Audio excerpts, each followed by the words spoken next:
நன்கொடையா? கடவுள் கொடுக்கும் நன்கொடை, அதாவது பரிசு, கிஃப்ட்னு சொல்லலாம். நம்மளுடைய வாழ்க்கைகளும் தனிப்பட்ட ஆளுக்கும் சரி, குடும்பமா இருக்கிறவர்களுக்கும் சரி, கடவுள் நம்மளை இம்மட்டம் காத்து வழி நடத்தி இருக்காரு இல்லையா? அவர் நமக்கு கொடுத்த ஒரு பெரிய ஒரு கிஃப்ட். ஒருவேளை உங்களுக்கு புருஷன் மனைவியா இருக்கலாம், புருஷன் மனைவி அப்புறமா பிள்ளைகள் இருக்கலாம், இல்ல ஒரு புருஷனை இருந்து தனிப்பட்ட அளவுல இருக்கலாம். இல்ல எப்படி இருந்தாலும் கடவுள் அந்த வாழ்க்கையில இருந்து நம்ம என்ன செய்யறாரு? மனரம்பியமாய், கம்பீரமாய், சந்தோஷமாய் நம்ம என்ன பண்றாரு? வழிநடத்தி கொண்டு வருகிறார். என்ன காரணம் தெரியுங்களா? அவர் குடும்பத்தின் ஒவ்வொருத்தருடைய நபருக்கும் அவர் தலைவரா இருக்கிறார். ஆமென். அவர் வழி நடத்துகிறார் நம்மை. ஆமென். அவர் நம்மளை சந்தோஷமாய் வழி நடத்துகிறார், மன நிறைவாய் வழி நடத்துகிறார். ஆமென். நம்ம கையின் பிரயாசங்களை அவர் ஆசீர்வதிக்கிறார். ஆமென். நம்ம வியாதியிலிருந்து நமக்கு சுகத்தை கொடுத்திருக்கிறார். ஆமென். கர்த்தர் இத்தனை மகிமை உள்ளவராய் நம்ம இடத்துல என்ன பண்ணி இருக்கிறாரு?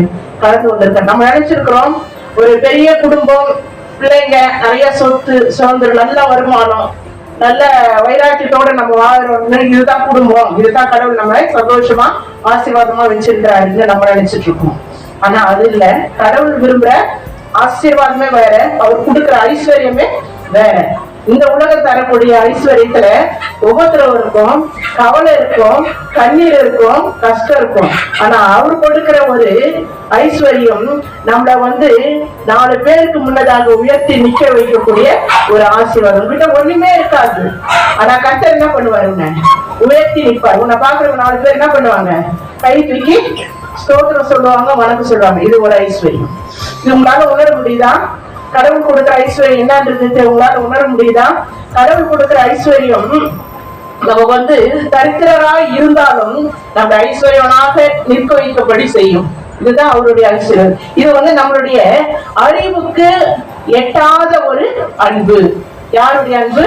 ஆண்டவராகிய இயேசு கிறிஸ்துடைய அன்பு. நம்மளுடைய அறிவுக்கு எட்டாத ஒரு அன்பு.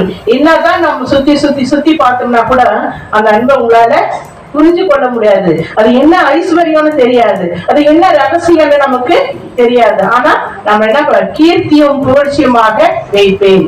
ஆனா அந்த கீர்த்தியும் புகழ்ச்சியுமாக கடவுள் என்ன பண்ணி இருக்கிறாரு? வச்சிருக்கிறாரு. ஆனா நம்ம தான் என்ன பண்றது இல்ல, அதை யோசிக்கிறது இல்ல, அதை நிதானிக்கிறது இல்ல. அதை குறிச்சு நம்ம எந்த போயிட்டு இருக்கோம், கஷ்டம் வந்தா என்ன செய்யறோம்? அழுகுறோம். கடன் வந்தா புலம்புறோம் இல்லையா? வியாதி வந்தா என்ன செய்யறோம்? கடவுள் ஏன் தான் இப்படி சோதிக்கிறாரோன்ற மாதிரி சொல்றோம். ஆனா அதுல இருந்து நம்ம விடுவித்து மனரம்பியமா நிக்க வைக்கிறாரு பாருங்க, அதை என்ன பண்ணிடுறோம்? மறந்து போயிடுறோம். ஒரு கடன் இருக்குது, அந்த கடனை அடைக்கிறதுக்கு நமக்கு வழி வாசல வகுத்து கொடுக்கிறாரு பாருங்க. கடன் இருக்க சமயம் மட்டும் ஜெபம் பண்ணுவோம், ஜெபம் பண்ண சொல்லுவோம், அதை அடைச்ச பிறகு அதை யோசிக்கிறது இல்லை. அப்ப அந்த ஐஸ்வர்யம் எங்கதுங்க உங்களுக்கு வந்தது? அந்த மனம் உங்களுக்கு எங்க இருந்து வந்தது? அந்த வழி வாசல் உங்களுக்கு எப்படி உருவாச்சு? இது என்னைக்குதான் யோசிச்சு இருக்கிறோமா? யோசிச்சிருக்க மாட்டோம். கடன் வர சமயம் மட்டுமே என்ன பண்றோம்? அப்ப மட்டுமே என்ன பண்றோம்? சொல்றோம், புறம்புறோம், கஷ்டப்படுறோம் இல்லையா? அதை அடைக்க நமக்கு தானியை ஏற்படுத்தி கொடுத்த பிறகு அதை யோசிக்கிறோமா? யோசிக்கிறது இல்லை. ஆனா அதுதான் கடவுளுடைய ஐஸ்வர்யம். அவர் தலைமுறைக்கும் ஆசீர்வாதத்தை கொடுக்கிறவர். நம்ம ஒரு வகையில கடன் பட்டிருக்கலாம், ஆனா கடத்தை அடைக்கிறதுக்கு அவர் யாரை கொண்டு அவர் முயற்சி செய்கிறாரோ அது செய்வார். இப்போது வீடை கட்டுகிறவர்கள் ஆகாது என்று தலையின கல்லே சபைக்கு மூளைக்கல்லாயிற்று என்று வேதாந்தத்துல படிக்கிறோம். அப்போ கர்த்தர் வீட்டை கட்டாராகில் கட்டுகிறவருடைய பிரயாசம் விருதா. அப்போ கடவுள் வீட்டை கட்டுகிறார். அப்போ நீங்க என்ன முயற்சி எடுத்தாலும் அதுல யாருதான் நிக்கணும்? ஏசாப்பா தான் நிக்கணும். அவர் நிக்கும் போது நீங்க ஜபம் பண்ணிட்டு ஆரம்பிங்க. உங்க கையில 10 பைசா இல்லைன்னா கூட அந்த வீடு கட்டி முடிக்கிறீங்களா? அதாவது நம்ம அர்ப்பணிப்பு முழுமையான ஒரு அர்ப்பணிப்பா இருக்கணும். ஏன்னா 4 பேர் சொல்றாங்க, அதனால நாம 1000 கூட்டு ஜபம் பண்ணிக்கணும், நம்ம என்ன பண்ணலாம்? ஆரம்பிச்சிடலாம். அப்படி இல்லை. அவர் ஜபம் பண்ணாலும் உங்களுடைய அர்ப்பணிப்பு அதில் எப்படி இருக்கணும்? முழுமையான ஒரு அர்ப்பணிப்பா இருக்கணும். அதுதான் நம்ம யோசுவால பார்த்தோம். யோசுவா 24ஆம் அதிகாரத்துல வாசிச்சோம். என்ன பண்றாரு? அவர் கடவுளை நான் சேவிக்கிறது உங்களுக்கு என்ன பண்ண ஆகாது என்று கண்டா நானும் என் வீட்டாரமும் வேண்டாம் கர்த்தரை சேவிக்கிறோம். ஏன்னா நீங்க என்ன பண்றீங்க? எப்படி இருக்கிறீங்க? உங்களுடைய அர்ப்பணிப்பு எப்படி இல்ல? முழுமையா இல்ல. இங்க அந்நிய தேவர்களை பின்பற்றுகிறீர்கள், எமோரிய தேவர்களை பின்பற்றுகிறீர்கள். அதனால என்ன பண்றேன் நானு, உங்களை நீங்க பரிசுத்தத்தை விரும்புகிற தேவன், நீங்க பரிசுத்தமா இருக்க மாட்டீங்க அச்சு சொல்ற. அதுதானே வாசிச்சோம். இதை எடுத்துங்க வாசிங்கம்மா. அதாவது நீங்க பரிசுத்தமா இருக்க மாட்டீங்க, நீங்க என்ன பண்றீங்க, அந்நிய தேவர்களை பின்பற்றுகிறவர்களாக காணப்படுகிறீங்க. அதனால நீங்க எப்படியாக இருப்பீங்க, இப்படித்தான் இருப்பீங்கன்னு சொல்லி வலியுறுத்தி அவங்க சொல்றாரு. அப்போ ஒன்னா செய்யறாங்க, இல்ல இல்ல நாங்க யாரை சேவிக்கிறோம், நாங்க கர்த்தரையே நாங்கள் சேவிக்கிறோம் என்ன சொல்றாங்க. அப்போ கர்த்தரையே நாங்கள் சேவிக்கிறோம்னு அவங்க என்ன பண்றாங்க, ஒத்துக்கிறாங்க. அது பிறகு என்ன பண்றாங்க, அதுக்கு யார் சாட்சி, நீங்க கர்த்தரே சேவிப்பீங்கன்னு சொல்றதுக்கு யார் சாட்சின்னு சொல்றாரு, நீங்களே சாட்சி. நம்ம தலைமையிலே போட்டார். கடவுளை நான் துதிக்கிறேன், நான் ஒரு உண்மையா நான் நடந்துக்கிறேன்னு சொல்றீங்கல்ல, வாக்கு கொடுக்குறீங்களா, அதுக்கு யாரையும் நான் சாட்சியை வைக்கிறேன். யார் சாட்சி, நீங்க தான் சாட்சி. உங்க மனசாட்சிக்கு யார் காரணம், நீங்க தான் காரணம், நீங்க தான் சாட்சி. நீங்களே கேள்வி, நீங்களே பதில், எல்லாமே நீங்களே இருங்க. என்ன பண்ணுங்க, நிதானித்து வாழ்க்கையில எப்படி நடக்க வேண்டும். இந்த உலக வாழ்க்கை எவ்வளவு நாட்கள், இந்த நாட்கள் கடவுள் கொடுத்திருக்கிறான்னா இதை நாம் எப்படியாக வாழறோம், எப்படியாக கடவுளுக்கு மகிமை உள்ள பிள்ளைகளாக நம்ம வாழறோம் வளர்றோம். இதுதான் நம்ம கிறிஸ்தவங்க கத்துக்க வேண்டிய ஒரு பெரிய ஒரு விஷயம். இதுதாங்க. உலகத்துல எல்லாம் வராங்க, பிறக்கிறாங்க, சாகுறாங்க, போறாங்க, வராங்க, அதெல்லாம் பிரச்சனை கிடையாது. இப்போ ஒரு சினிமா தான் அது சொல்லக்கூடாது, ஆனாலும் சொல்ல வேண்டிய ஒரு நிலையில நம்ம, ஏன்னா உதாரணங்கள் நம்ம சில காரியங்களை உலகக்கூடிய காரியங்களை நம்ம எடுத்துக்க வேண்டியது அவசியம். விஜயகாந்த் செத்துட்டாருன்னு சொன்னேன் இல்லையா, அவருடைய லைஃப் எப்படி என்னன்றது அது சொன்னாங்க, அது வேற விஷயம். ஏன்னா அவரு ஒரு விவசாய குடும்பத்துல இருந்து பிறந்து கஷ்டப்பட்டு சினிமால நடிக்க ரொம்ப கஷ்டப்பட்டு நடிக்க ஆரம்பிச்சு, அதன் பிறகு அவருக்கு பணம் வந்த பிறகு அவர் கஷ்டப்பட்டு வந்ததுனால கஷ்டப்படுற பிள்ளைகளுக்கு என்ன செஞ்சாராம், உதவி செஞ்சாராம். படிக்கிற பிள்ளைங்கள இருந்து எல்லாருக்கும் உதவி செஞ்சாராம். சாப்பாடு அவருடைய ஆபீஸ்ல இருந்து ஒரு நாளைக்கு 200 பேர் சாப்பிடுவாங்களாம். அதாவது எவ்வளவு வருமானம் எல்லாருக்கும் வருது இல்லையா, எல்லாம் எப்படியோ வச்சு செலவு பண்ண ஆடம்பர வாழ்க்கையில வாழ்ந்துட்டு போறாங்க. ஆனா அவர் என்ன பண்ணிருக்கிறாரு, இந்த மாதிரி செஞ்சு குடிக்கிறாரு, அது ரெண்டாவது விஷயம். அதாவது அவங்க செய்யற சில நல்ல விஷயங்களை நம்ம எடுத்துக்கணும். இப்போ நம்ம சங்கீதக்காரர் எடுத்துக்கினா கூட அவர் செய்கிற நல்ல விஷயங்களை தான் நம்ம எடுத்துக்கணும், நல்லதுதான் நமக்கு வேணும். இப்போ மாத்திரை சாப்பிடுறோம், ஸ்லோ பாய்சன் மாத்திரை எடுத்துப்போமா, சிறப்பு எடுத்துப்போமா, இல்ல. நம்ம வியாதி வருதுன்னா என்ன எடுத்துப்போம், நம்ம உடம்புக்கு என்ன தேவையோ என்ன மாத்திரை வேணுமோ அதை தான் எடுக்கணும். அதுக்கு மீறி என்ன பண்ண மாட்டோம், எடுக்க மாட்டோம்.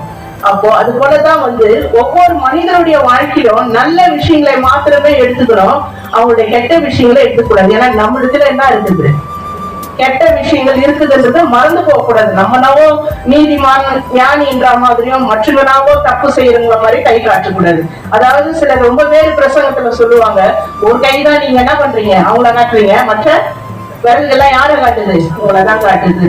அதனால நல்ல விஷயங்களை மாத்திரம் தெரிந்து கொள்ளத்தான் ஆண்டவராகிய இயேசு கிறிஸ்து நமக்கு என்ன செய்ய, நற்காரியங்களை சுவிசேஷமாக அறிவிக்கும்படி நம்மளை இங்கே தெரிந்து கொண்டிருக்கிறார். ஒரு குடும்பமாக தெரிந்து கொண்டிருக்கிறார். நற்காரியங்களை தான் அறிவிக்க நம்மள என்ன பண்ணிருக்கிறார், தெரிந்திருக்கிறார்.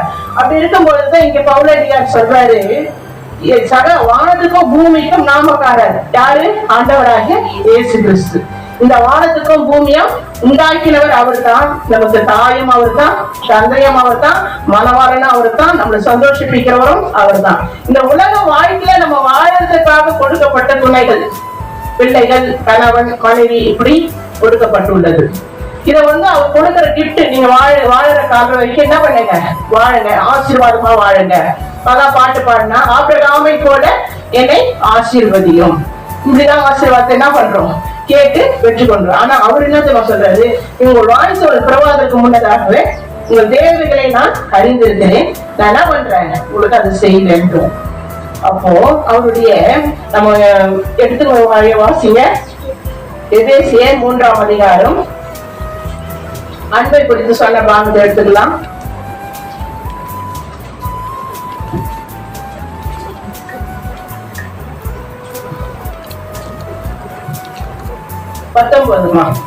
அறிவுக்கு எட்டாத அன்பை அறிந்து கொள்ள அந்த அன்பை அறிந்து கொள்ள வல்லவர்களாகவும்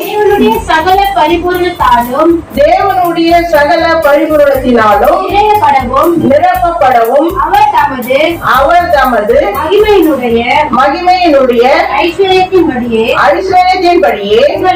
உங்களுக்கு அனுக்கிரகம் பண்ண வேண்டும் என்று வேண்டிக் கொள்கிறேன். அனுக்கிரகம் பண்ண வேண்டும் என்று வேண்டிக் கொள்கிறேன். இந்த அறிவு கெட்டாத அன்பு, இந்த அன்பை தான் முதலியே தியானிச்சோம். இந்த அறிவு கெட்டாத ஒரு அன்பை உங்களால யாராக்கா என்னால புரிந்துக்க முடியுதுன்னு சொல்ல முடியும். கடவுளுடைய அன்பை என்னால புரிஞ்சிக்க முடியுது, அந்த அறிவு கெட்டாத அன்பு என்ன என்பதை என்னால புரிஞ்சிக்க முடியுதுன்னு யாரால சொல்ல முடியும்? அவருடைய அன்பு அகலமாய், அத ஆழம், உயரம், நீளம், அதெல்லாம் நம்மளால கணக்கு போட முடியாது. இந்த உலகமே சூழ்ந்து வந்து கடல் போல வந்தாலும் அவருடைய அன்பை என்ன பண்ண முடியாது, நம்மளால எடை போட்டு நிறுத்தி இவ்வளவுதான் அவருடைய அன்பு நம்ம சொல்ல முடியாது. ஒரு மனுஷனுடைய அன்பை கூட நம்ம என்ன பண்ணலாம், ஒரு பேச்சுல, ஒரு சண்டையில இவ்வளவுதானா உன் அன்பு, இவ்வளவுதானா என் மேல நீ வச்சிருக்க ஒரு அன்பு, ஒரு பாசம், ஒரு நம்பிக்கை, எடை போட்டுடலாம். ஆனா கடவுளுடைய அன்பை ஒரு காலம் யாராலுமே என்ன பண்ண முடியாது, எடை போட முடியாது. ஏன்னா அவருடைய நினைவுகள் நம்மளால நிதானிக்க முடியாது. அவரு நமக்கு என்ன தரணும், என்ன செய்யணும்னு என்ன பண்ணியிருக்கிறாரு, கடவுள் ஒவ்வொருத்தருக்குரிய ஆசீர்வாதங்களை தேர்ந்தெடுத்து வைத்திருக்கிறார். அதுதான் நமக்கு கிடைக்கும். நீங்க என்னதான் குட்டிக்காரன் அடிச்சாலும், என்னதான் நீங்க புரண்டு அழுதாலும், அவர் என்ன நமக்கு தீர்மானம் பண்ணி வச்சிருக்கிறாரோ அதுதான் நடக்கும், அதுதான் வரும். வேற எதுவுமே வராது. அதுதான் அவருடைய அன்பு. ஐஸ்வர்யம் என்ன தெரியுமா, நம்மளுக்கு கீர்த்தியும் புகழ்ச்சியுமா வச்சுக்கின்னு மிகவும் அழகா அற்புதமா நம்மள வழி நடத்துறாரு பாருங்க. அதுல இருக்குது அவருடைய ஐஸ்வர்யம். அந்த ஐஸ்வர்யம் நமக்கு உணர முடியாது, பிறர் பார்த்து சொல்லுவாங்க பாரு, இவங்க கிறிஸ்தவர்கள்னு அவங்களால உணர முடியும். அவங்க பிள்ளைங்களை எப்படி வளர்த்துருக்காங்க கற்றுக்குள்ளாக்க, எவ்வளவு வைராக்கியமா இருக்கிறாங்க. அவங்க கிறிஸ்தவங்க பாங்க, அவங்க ஆதி காலத்துல இருந்து கிறிஸ்தவங்க, தலைமுறை கிறிஸ்தவங்க. அவங்க இப்ப ரட்சிக்கப்பட்டாங்க, ஆனாலும் பரம்பரை கிறிஸ்தவங்களே என்ன பண்ணிடுறாங்க, மிஞ்சிட்டாங்க. அவங்க எல்லாத்திலும் வைராக்கியமா இருக்காங்க. இது போல சொல்றது இது ஒரு ஐஸ்வர்யங்க. இந்த ஐஸ்வர்யம் நீங்க என்னதான் கோடி கோடியா நீங்க கொட்டி நீங்க கொடுத்துருந்தா தான் சம்பாதிச்சாலும் இந்த ஐஸ்வர்யத்தை உங்களால ஒரு காலம் ஒருவரும் பெற முடியாது. இதை எந்த நேரத்திலும் எப்பவுமே மன உறுதியோட என்னால சொல்ல முடியும். இந்த ஐஸ்வர்யம் யாரால தரக்கூடிய ஒரு ஐஸ்வர்யம் கிடையாது. ஆண்டவராக இயேசு கிறிஸ்துவை நீ ரட்சகராக ஏற்றுக்கொண்டு அவருக்காக உண்மையும் உத்தமம் நேர்மையாக நீ நடக்கும் பொழுது உனக்கு தருகிற ஐஸ்வர்யம் உன்னை நிலைநிறுத்தும், உன்னை உயர்ந்த ஸ்தானங்களிலே நிறுத்தும், உன்னை ஆசீர்வாதமாக வைக்கும். இதுல எந்த ஒரு சந்தேகமே இல்லை. அவருடைய ஐஸ்வர்யம் உங்ககிட்ட 10 பைசா இருக்காது, ஆனால் கர்த்தர் என்ன பண்ணுவாரு, உன்னை உயர்த்தி நிறுத்துவார். அவருடைய இடத்துல நிறுத்தி, மகளே நீ பேசு, நீ சொல்லணும்னு சொல்லும் பொழுது, நீ பேசி நீ சொல்லும் பொழுது அந்த காரியங்கள் அப்படியே நடக்கும். இந்த ஐஸ்வர்யம் 1000 கொடுத்தா கூட உங்களால மற்றவங்களுக்கு வராது. நீ போய் வில்லிய சூனிய கட்டும் கிட்ட கூட போய் நிக்கலாம், அதை கூட கர்த்தர் உன் பாதத்தின் கீழே வசமமாக்கி போடுவார், சுட்டி எரிப்பார். ஏனென்றால் அவங்க பணம் வாங்கி கூட சொல்லலாம், ஆனா கர்த்தர் உன் மனசுல ஏவப்பட்டு நீ சொல்ற பாரு, அந்த சத்தியம் அவருக்குள்ள புகுந்து வேலை கிரிய செய்யும். கடவுள் இது கொடுத்திருக்காரு. இது நீ பணம் கொடுத்து வாங்கக்கூடிய ஒரு வரங்கள் கிடையாது. கர்த்தர் அவருடைய குடும்பத்துல நம்மளை இணைச்சிருக்கிறாருன்னா சும்மா நம்மள இணைச்சு இல்லை. இன்னைக்கு இந்த ஆலயத்துல அமர்ந்து கொண்டிருக்கிறதுனா அழைக்கப்பட்டவர்கள் மாத்திரமே தான் வர முடியும், அழைக்கப்படாதவர்கள் வெளியேதான் இருக்க முடியும். இதை நம்ம எல்லாம் யோசிக்கணும். அவருடைய அன்பு என்ன, அவருடைய ஐஸ்வர்யம் என்ன, அவருடைய ரகசியம் என்ன? இதுக்கு முன்னாடியே நான் ஒரு முறை சொல்லியிருக்கேன். அவருடைய ரகசியம் என்ன? அவர் நமக்காக சிலுவையில் அரையுண்டு ரத்தத்தை சிந்தி நமக்கு மீட்பை கொடுத்ததே ஒரு பெரிய ரகசியம். அவருடைய ரட்சிப்பு ஒரு பெரிய ரகசியம். நம்ம பரலோக ராஜ்யத்துல கொண்டு போய் சேர்க்கக்கூடிய ஒரு ரட்சிப்பு. சாதாரண ரட்சிப்புன்னு சொல்லிடுறல, ஒரே வார்த்தை மீட்பு. அப்போ அந்த மீட்பு எங்க கொண்டு போய் சேருதுன்னு நம்ம தெரிஞ்சுக்கணும். இது போல கடவுள் நமக்கு ஐஸ்வர்யம்னு சொல்லும் பொழுது நம்ம என்னென்னவோ நம்ம கணக்கு போட்டுடணும் இல்லையா? அவருடைய ஐஸ்வர்யம் வாயிட்டு சொல்ல முடியாத ஒரு ஐஸ்வர்யம், நம்ம அறிவுக்கு எட்டாத ஒரு ஐஸ்வர்யம். அந்த ஐஸ்வர்யத்துல நிறைய வேண்டும் தான் நாங்க என்ன பண்றேன், ஜெபிக்கிறேன்னு பவுலடியார் இங்க சொல்லுகிற காரியங்களை கேட்கிறோம். அதே மார்க் படிச்சோம் இல்லைங்களா? மார்க்ல கடவுள் என்ன சொல்றாரு? உங்களுடைய சகோதர சகோதரிகள் வந்திருக்கிறாங்கன்னு சொல்றாரு. அப்போ சகோதர சகோதரிகள் வந்திருக்கிறாங்கன்னு சொல்லும்போது என்ன சொல்றாரு? அவங்க உட்கார்ந்து சூழ்ந்து இருக்கிற மக்களை பார்த்து என்ன சொல்றாரு? எனக்கு சகோதர சகோதரிகள் யாரு? தேவனுடைய சித்தத்தின்படி செய்கிறவர்களே எனக்கு சகோதர சகோதரிகள். அப்போ கடவுளுடைய விருப்பம், அவருடைய சந்தோஷம் என்னது என்று நம்ம என்ன பண்ணணும்? தெரிந்து கொள்ள வேண்டும். அப்ப அவருடைய சந்தோஷம், அவருடைய விருப்பம் என்ன? இன்னைக்கு என்ன நாளு? புதுமை ஞாயிறு. சரி, ஒவ்வொரு வாரமும் வருது ஞாயிறு. சரி, இது என்ன ஞாயிறு? கடைசி வாரம் புதுமை ஞாயிறு. ஆனா கடவுள் இந்த நாளை எப்படியாக வச்சிருக்காரு? பரிசுத்தப்படுத்தி வச்சிருக்காரு இல்லையா? 6 நாள் என்ன பண்ணாரு? 6 நாளா உலகத்தை படைத்தாரு, மனிதனை படைத்தாரு, எல்லாம் படைத்து முடிச்சாரு. பறவைகளை எல்லாத்தையும் படைச்சு முடிச்சுட்டு 7வது நாள் என்ன பண்ணாரு? ஓய்வு இருந்ததுனால ஓய்வு இருந்ததுனால அது ஓய்வு நாள் வச்சதுனால அந்த நாள் என்ன பண்ணாரு? நீங்க பரிசுத்தப்படுத்திலாம். பரிசுத்தப்படுத்தி நீங்க என்ன பண்ணுங்க? பரிசுத்தமா என்னை ஆராதிங்க. இந்த நாளை நான் என்ன பண்ணிக்கிறேன்? ஓய்வு நாள் ஆகிறேன். நீங்க என்ன பண்ணுங்க? ஓய்ந்துருங்க. எல்லாரும் வேலைக்கு போகாம என்ன செய்யுங்க? ஓய்ந்திருந்து என்னை ஆராதிக்கவும் துதிக்கவும் என்ன பண்ணுங்க? இந்த நாளை முழுமையாக எனக்காக அர்ப்பணிங்கன்னு சொன்னாங்க. எவ்வளவு பேர் அர்ப்பணிக்கும்? தனிப்பட்ட நபராகவே யோசிக்கணும், குடும்பமாக வேண்டாம். ஒவ்வொருத்தரும் தனித்தனியாக யோசிக்கலாம். எவ்வளவு நம்ம எப்படி போறோம்? ஞாயிற்றுக்கிழமை டைம்ல கடவுளுடைய ஆலயத்துல 1 ஹவருக்கு மேல எதிர்னாலுமே என்ன பண்ணிடுறோம்? அடி நெறிய ஆரம்பிச்சிடுறோம். பசிக்குது இல்லையா? வீட்டுல போய் சமைக்கணும். இத்தனை யோசனைங்க வந்துருது நமக்கு ஆட்டோமேட்டிக்கா. 1 ஹவருக்கு மேல போனாலுமே நமக்கு சிந்தனைகள்லாம் செதறடிக்கப்படுது. அப்போ அந்த 1 ஹவர் கூட நம்மளால என்ன பண்ண முடியல? உட்கார முடியல. ஆனா அவர் என்ன பண்றாரு? அந்த பரிசுத்த ஓய்வு நாளையிலே என்னை பரிசுத்தமாய் ஆசரிக்க நினைப்பாயாக. அப்போ பரிசுத்தமா அவரை ஆசரிக்க நினைக்கணும். எப்படி பரிசுத்தமா ஆசரிக்கிறோம்? ஆலயத்தை விட்டு கடந்து போன பிறகுன்னா நம்ம தியானிச்சு கொண்டுட்டு கர்த்தர் இன்னைக்கு இந்த வார்த்தைய சொன்னாருன்னு தியானிக்கிறோமா? போன உடனே என்ன செய்வோம்? ஐயா ஒருத்தர் சலந்தர் ஐயா வருவாரு, சும்மா சூப்பரா அழகா ஆக்ஷனோடு சொல்லுவாரு. போன உடனே என்ன பண்ணுவோம்? கறி கடைக்கு போறது அது இருக்குங்க, ஏன்னா வயிற்றுக்கு சாப்பிடணும். அப்புறமா அதுக்கு முன்னாடி ஒண்ணு பண்ணுவோம். போன உடனே என்ன பண்ணுவோம்? ஒண்ணு செல்லு பார்ப்போம், இல்ல டிவி போடுவோம். டிவி போட்டு உட்கார்ந்து பாக்குறது செய்யறது. அப்போ இது பரிசுத்தமா? செல்லு எப்பவுமே தான் பாத்துருக்கீங்க. வாரத்துல ஒரு நாள் கூட என்ன பண்றதுங்க? அந்த செல்லை பார்க்காம வைக்கிறது இல்ல. செல்லை கட்சி கொண்டு வராதீங்க சொல்லுவோம். ஆனா அது என்ன பண்ணுவான்? இங்க எத்தனை வைப்போம், அப்பதான் போடுவோம், அப்பதான் காதல் வச்சுருப்போம். அந்த நாளை கூட அந்த செல்லை எடுத்து அது சொல்லுவா வைக்கிறது கிடையாது.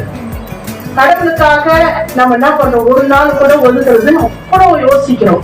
அந்த ஒரு நாள் தூக்கத்தை பெருசா நினைக்கிறோம். மற்ற நாள் அந்த தூக்கத்தை எங்க வைக்கிறீங்க? நீங்க யோசிச்சிருக்கீங்களா?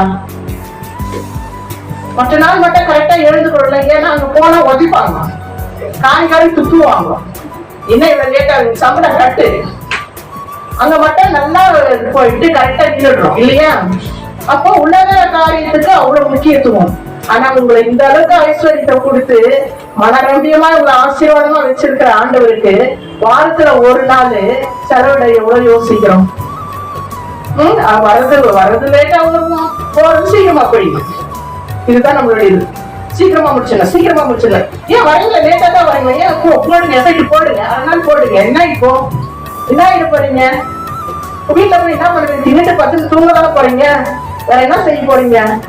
ஒண்ணும் கிடையாது. அதுக்கு அவ்வளவு எஃபெக்ட். ஆனா கடவுளுக்காக நம்ம செலவிடுறது அவ்வளவு கம்மி. அது அவருக்கு மனசுக்கு எவ்வளவு சஞ்சலம் வருத்தமா இருக்கும் தெரியுமா? அதே அவரிடத்துல அவர் சித்தத்தின்படி நம்ம செஞ்சோம்னா அவ்வளவு மகிமைப்படுவார். அவரை துதிச்சா துதிகள்ல மகிமைப்படுகிற தேவன் என்பதை நாம் பார்க்கிறோம். அவருக்கு நம்ம அவரை பாடி துதிக்கும் பொழுது அவர் சந்தோஷப்படுவாரா? அந்த சந்தோஷத்துக்கு அப்புறம் அவருக்கு நம்ம முழுமையா கொடுக்கறது கிடையாது. வாரத்துல ஒரு நாள் தான் அவருக்கு சந்தோஷம் கொடுக்குறோமா? கொடுக்கறது கிடையாது. அப்போ எவ்வளவு கவலைக்குரிய காரியங்கள் பாரு. சிலர் சொல்லுவாங்க பெண்களுக்கு ரெஸ்டே இருக்கிறது கிடையாது. அவங்க எந்த நேரம் பார்த்தாலும் வேலை செஞ்சிருக்கிறாங்க. வேலை செய்யறதுன்னா கூட போயிட்டு ஆம்பளைங்க வராங்க, வாரத்துல ஒரு நாள் லீவ் இருக்கு, ரெஸ்ட் எடுக்கிறாங்க. பெண்களுக்கு என்ன இல்ல ரெஸ்ட், பிள்ளைங்களுக்கு கூட லீவ் இருக்கும். நல்லா நீ 10 மணி வரைக்கும் தூங்குவாங்க. ஆனா வீட்டு பெண்மணிகளுக்கு என்ன இல்ல ரெஸ்டே கிடையாது. அழியாத ஆசிஷுல எப்பவும் செய்யறாங்கன்னு செஞ்சுக்கிட்டே இருக்கணும். அப்படி இல்ல ஒரு நாளைக்கு என்ன சோர்ந்துட்டாங்க, எனக்கு கஷ்டமா இருக்குது, செய்ய முடியல, உட்காந்துட்டோம், இன்னைக்கு ஹோட்டல் ஆட்ட முடியலாம், முடிஞ்சு போச்சு. அன்னைக்கு செய்ய போறது கிடையாது. அன்னைக்கு நம்ம செய்யாததுனால அன்னைக்கு எவ்வளவு நஷ்டம் ஆகுது? கடையில போய் வாங்கி 500 ரூபாய் 600 ரூபாய் நஷ்டமாகும். அது எத்தனை ஒரு வாரத்துக்கு என்ன பண்ணலாம், சமாளிக்கலாம் இல்லையா? 500 ரூபாய் இருந்தா தக்காளி வெங்காயம் வாங்கி வச்சுன்னு காய்கறி வாங்கி வச்சுன்னு ஒரு வாரம் சமாளிக்கலாம். என்ன பண்றாங்க, ஒரே நாள்லயே போயிடுது. அப்போ இந்த ஒரு சூழ்நிலை தான் நம்ம வாழ்ந்து கொண்டு இருக்கிறோம். ஆனா கடவுள் எப்போதும் நம்மை பார்த்து கொண்டே இருக்கிறார். பார்த்து கொண்டு என் மகள் என் சித்தத்தின்படி செய்யறாளா, என் மகள் காலையில் எழுந்து வேத வாசிக்கிறாளா, ஜெபிக்கிறாளா, மற்றவங்களுக்கு சுவிசேஷத்தை அறிவிக்கிறாளா?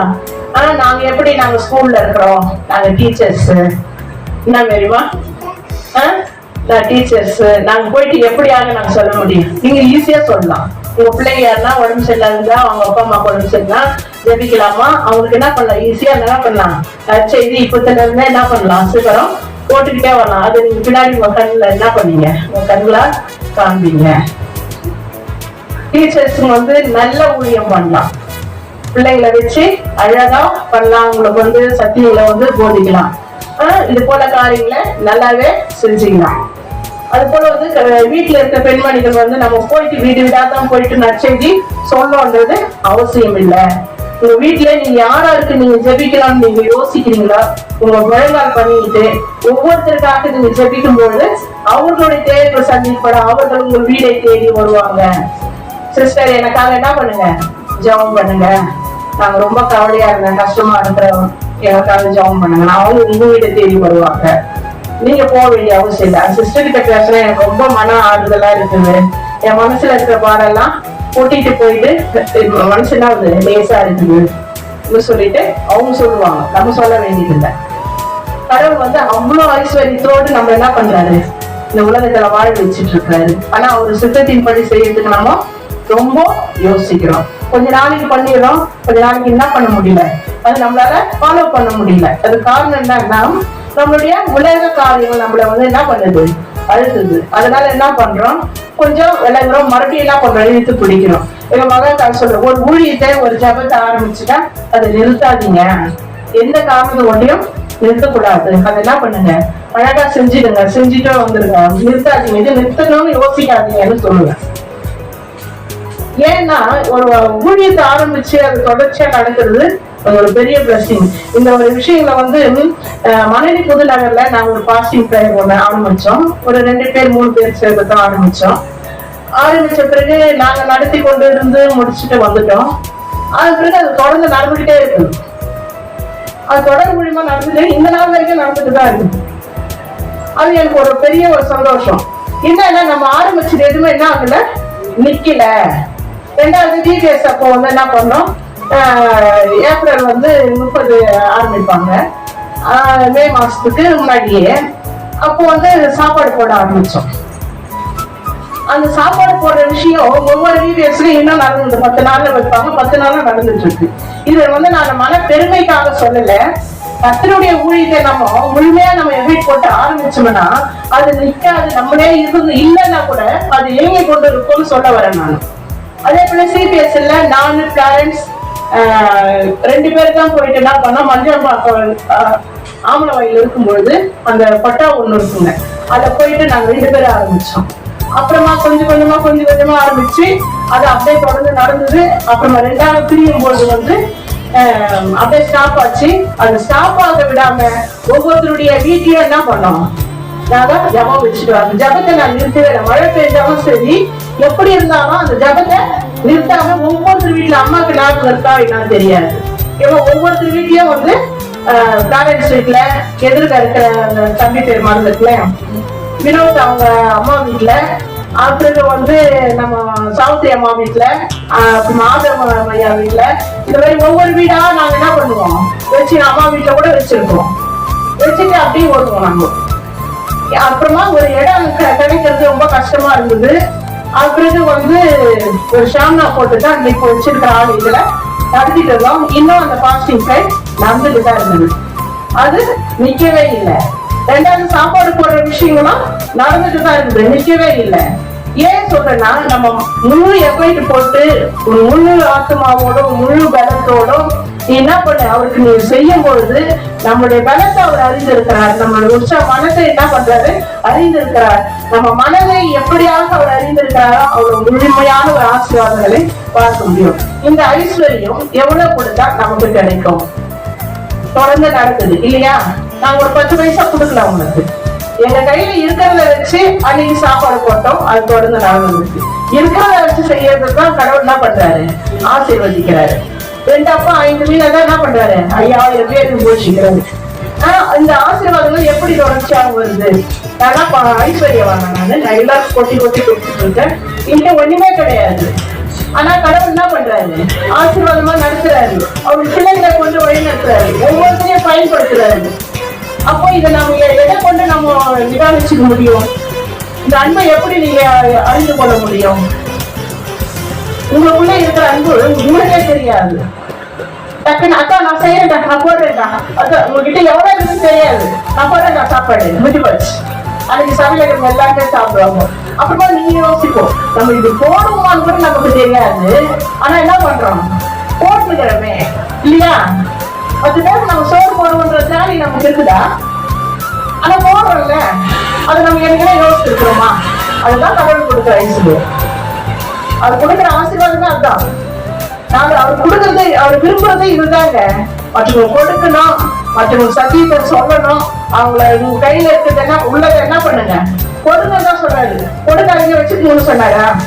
கொடுங்க, அதாவது கனி கொடுக்கிற மரமாக இருங்க, இதுதான் சொல்றாரு. அப்போ கனி கொடுக்கிற வாழ்க்கை அவர் விரும்புகிறவர், அவருடைய சித்தத்தின்படி செய்கிறதை அவர் விரும்புகிறவர். அவர் சித்தத்தின்படி செய்யும்போது நம்ம அவருக்கு யாரா இருக்கிறோம்? சகோதர சகோதரியா தாயும் பிள்ளையுமாக இருக்கிறோம், ஒரே குடும்பத்தின் பிள்ளைகளாக இருக்கிறோம். இந்த குடும்ப ஞாயிறுல நம்ம குடும்பம் என்று சொல்லும் பொழுது நம்ம எதையே யோசிக்க வேண்டாம். ஆண்டவராக இயேசு கிறிஸ்து மனவாளன், நம்ம மனவாட்டிகள். நம்ம ஒவ்வொருத்தரையும் கடவுள் என்ன பண்றாரு ஆசீர்வதித்திருக்கிறார், அவருடைய பிள்ளைகளாக வாழ வைத்திருக்கிறார். இந்த உலகத்துல நம்ம என்ன பண்றாரு ஒவ்வொருத்தரையும் கிஃப்டாக வச்சிருக்கிறாரு. நீங்க எப்படி அவருக்கு அழகுள்ள பொருள்களாக இருக்கிறீர்கள் என்பதை அவர் அழகாக சொல்லிட்டார். அதான் நன்கொடை ஞாயிறு, குடும்ப ஞாயிறு. நன்கொடையாய் கிஃப்டா பரிசாய் தருகிற ஒரு ஞாயிறு. எப்படியாக நம்மளை அலங்காரமாகவும் அழகாகவும் ஐஸ்வர்யவான்களாகவும் நம்மளை வைத்திருக்கிறார் என்பதை நாம் ஓரளவுக்கு புரிந்து கொண்டிருப்போம் என்று விசுவாசிக்கிறேன். கர்த்தர் நம்மையும் நம் குடும்பத்தையும் ஆசீர்வதிப்பாராக. ஜெபிக்கலாம்.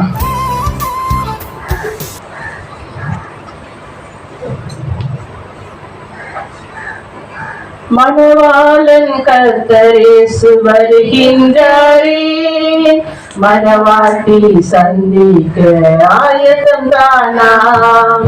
மணவாளன் கர்த்தர் இயேசு வருகின்றாரே, மணவாட்டி சந்திக்க ஆயத்தம் தானாம்.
என் பிரியமே மனவாட்டி